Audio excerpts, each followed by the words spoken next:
ಅವರೆಲ್ಲರೂ ಕೂಡ ತಮ್ಮ ರೇಷನ್ ಕಾರ್ಡ್ ಅನ್ನ ನಮ್ಮ ಜಿಲ್ಲಾ ಗ್ಯಾರಂಟಿ ಸಮಿತಿಯ ಯಾವುದೇ ಪದಾಧಿಕಾರಿಗಳು ಅಥವಾ ಮಹಿಳಾ ಮತ್ತು ಮಕ್ಕಳ ಕಲ್ಯಾಣ ಇಲಾಖೆಯ ಯಾವುದೇ ಅಧಿಕಾರಿಗಳಿಗೆ ಅದನ್ನ ಕೊಟ್ರೆ ಯಾವ ಕಾರಣಕ್ಕಾಗಿ ಅದು ಬಂದಿಲ್ಲ ಅಂತಕ್ಕಂಥದ್ದನ್ನ ಅವರಿಗೆ ನಿಖರವಾಗಿ ಹೇಳ್ತಾರೆ. ಈಗಾಗಲೇ ಗೊತ್ತಿದೆ, ಇದು ಸುಮ್ಮನೆ ಸದ್ದು ಮಾಡ್ತಾರೆ ಅಂತ ಹೇಳಿದ್ರೆ 2,65,000 ಜನಕ್ಕೆ ಕೊಡುವಾಗ ನಮಗೆ 3,500 ಜನ ಸರ್ಕಾರಕ್ಕೆ ಭಾರ ಅಲ್ಲ. ನಮ್ಮ ಜಿಲ್ಲೆಯಲ್ಲಿ ಐಟಿ ಮತ್ತು ಜಿಎಸ್ಟಿ ಕಾರಣದಿಂದ ಸರ್ 3,500 ಹತ್ತತ್ರ 3,500 ಚಿಲ್ಲರೆ ಇದ್ದಾರೆ. ಅವರಿಗೆ ಬರೋದಿಲ್ಲ ಅಂತ ಗೊತ್ತಿದ್ರು ಕೂಡ ಮತ್ತೆ ಮತ್ತೆ ನಮಗೆ ಬಂದಿಲ್ಲ ಅಂತಕ್ಕಂಥ ಸದ್ದನ್ನ ಮಾಡ್ತಾರೆ. ಅದರಿಂದಾಗಿ ಗೃಹಲಕ್ಷ್ಮಿಯಲ್ಲಿ ಯಾವುದೇ ಅಡೆತಡೆ ಇಲ್ಲ, ಆತಂಕ ಬೇಡ. ತಮ್ಮ ರೇಷನ್ ಕಾರ್ಡ್ ಅನ್ನ ನಮ್ಮ ಗ್ಯಾರಂಟಿ ಕಚೇರಿಗೆ ಅಥವಾ ಮಹಿಳಾ ಮತ್ತು ಮಕ್ಕಳ ಕಲ್ಯಾಣ ಇಲಾಖೆಗೆ ತಲುಪಿಸಿದ್ರೆ ನಿಮಗೆ ಎಷ್ಟು ಬಂದಿದೆ, ಯಾಕೆ ಬಂದಿಲ್ಲ, ಯಾಕೆ ಬರಲ್ಲ, ಮತ್ತೆ ಯಾವಾಗ ಬರುತ್ತೆ ಅಂತಕ್ಕಂಥ ವಿಚಾರವನ್ನ ತಮಗೆ ಅತ್ಯಂತ ಸ್ಪಷ್ಟವಾಗಿ ಅವರು ಹೇಳ್ತಾರೆ. ಇನ್ನು KYC ವಿಚಾರ ಇವತ್ತು ನಾವು ಸಭೆಯಲ್ಲಿ ಚರ್ಚೆ ಮಾಡ್ತೀವಿ.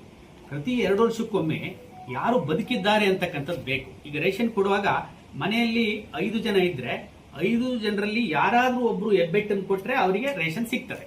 ಆದ್ರೆ ಕಳೆದ 2 ವರ್ಷಗಳಲ್ಲಿ ಬೇರೆ ಬೇರೆ ಕಾರಣಕ್ಕೆ ಕೆಲವರು ಗತಿಸಿ ಹೋಗಿರ್ಬೋದು, ಕೆಲವರು ಊರು ಬಿಟ್ಟು ಹೋಗಿರ್ಬೋದು, ಮದುವೆಯಾಗಿ ಬೇರೆ ಊರಿಗೂ ಇರ್ಬೋದು, ಟ್ರಾನ್ಸ್ಫರ್ ಆಗಿ ಬೇರೆ ಊರಿಗೂ ಹೋಗಿರ್ಬೋದು. ಅವರೆಲ್ಲರೂ ಕೂಡ